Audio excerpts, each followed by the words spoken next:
At dahil nga po mga ka-friends, ay rest day namin ngayong araw, abay pagkagising ko pa lang ay naglaban na agad ako. Ay gayon po talaga, pagka rest day, nagalaba, nagalinis, ay parang hindi rin po talaga rest day Habang nga po tayo ay nagapaikot ng ating labahin, ay tayo po muna ay mag-aalmusal. At napakaganda nga po ng natatanaw namin din sa may sala, talaga naman pong napakalawak na kamutihan. Talaga naman pong pagtumingin ka din, pagkagising mo ay mawawala ang stress mo at talaga naman pong fresh na fresh ang hangin. At masarap nga po dining humigop ng kape at mag-almusal, lalo na po kung ang inahigop mong kape ay yung matapang, yung kaya kang ipaglaban. Ay hindi pa naman po sobrang lamig din sa Korea, kaya ayos lang po na nakabukas ang aming bintana. At makamasarap din po talaga dining magpintuhan ng magpintuhan. Dahil nga po tanghali na, ay tayo naman po ay magaluto ng ating pananghalian. At ang alutuin nga po natin ngayon ay may sabaw, para naman po tayo ay makahigop man lang ng sabaw. Nag-request nga po ang mga kasama ko na magluto daw po ako ng may sabaw at gusto daw po nila ng may ahigupin at sila daw po tuyot na tuyot na. At ang lagi nga po naming ulam ay pag hindi pinirito ay mga adobo. Ang alutuin ko pong ari ay sinigang ala nilaga. Dahil nga po ari ay kalhating sinigang, kalahati po ay nilaga. Dahil nga po kung ano laang yung nakaimbak na pagkain sa rep ay yun laang po ang pwede kong ilahok. At dahil nga po ay ako na ang nagluto, abay sila naman po ang magalinis, abay tuka-tuka laang din ang gawain. At dahil nga po may imbak naman kaming kamuting maliliit, ay ari po ang alahok natin sa ating sinigang ala nilaga. Sa ngayon nga po ay tipid-tipid muna dahil nga po ay hindi pa kami nasahod. Kaya naman po yung mga imbak namin pagkain din ay di yun laang po ang ating apag-ariin. Basta po baga ay asarapan na laang natin ng luto. At saka na laang po tayo magabawi ng masarap na pagkain pagka tayo'y nasahod na. At pagkakulo nga po ay ilagay na rin natin yung gulay. Ay saglit nga laang po nating apakuluan yan at baka nga po ay malabog yung gulay at saka ay yung kamote. Ay makamalambot na po yung karne niyan at pinakuluan na natin po kanina. At ayan na nga po, luto na ang ating sinigang ala nilaga at kami po ay makain na ng tanghalian. Ay makasyang tunay naman po talaga na napakasarap humigop ng sabaw, lalo na po't mainit-init pa talaga. At ngayon ko lang nga po asam pa yung ating nilabhang damit dahil nga po tayo ay nagluto pa. At kahit nga po gusto ko ring matulog sa tanghali ay hindi nga po magawa dahil nga po napakadaming gawain. At makasyang tunay din po talaga na pag rest day ay napakabilis ng oras.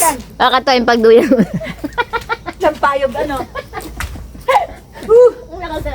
Ayan, chinelas ko. At dahil nga po tapos na rin kaming maglaba at maglinis, ay nagmerienda naman po kami ng popcorn din sa may duyan. At kanina nga po ay nagala-gala kami doon sa kabilang kalsada, ay may nakita kaming aso. Ay sumama nga po din sa bahay, ay talaga naman pong napakabait na ring asong are. At makamaganda nga din po dining tumambay sa may duyan. At kita mo nga po lahat dito ang makamalawak na kamutihan. Ay ayaw ko lang po talagang tumambay din sa gabi at pakiramdam ko ay may kapre. Ay shout out nga po pala kay Duray Aguado, Marisa Robiso, Edith Ramirez. Maraming salamat po sa panonood ng aking mga vlog. Hanggang sa susunod na video mga ka-frenzy. Thank you for watching.